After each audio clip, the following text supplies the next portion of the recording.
तुझ्या अपयशाची त्रासदायक गाथा आता संपणार आहे आणि तुला अपेक्षित यश हे प्राप्त होणार आहे. तुझ्या आयुष्याचं कायापालट करणारी ती गोष्ट तुला सांगतो. तेवढी तुला कळली की तुझ्या मनोकामना ह्या पूर्ण होतीलच बघ. फार वर्षांपूर्वीची गोष्ट आहे. एका शेतकऱ्याकडे 2 प्रकारच्या जमिनी होत्या.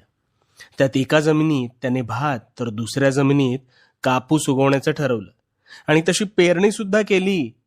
आणि आता आपण प्रचंड नफा मिळवणार ह्या विचारात तो मग्न होता. पण खरं सांगू का, ना भाताची शेती धड झाली ना कापसाची. शेतकऱ्याला कळलंच नाही. तो दुःखी झाला. अरे सगळं नीट करून नेमकं काय बिघडतंय या विचारात तो अडकला. मग एक दिवस शेतातून चालत असताना कापूस शेतीच्या काठावर जिथे चुकून भाताचे काही दाणे पडले होते ना, तिथे त्याला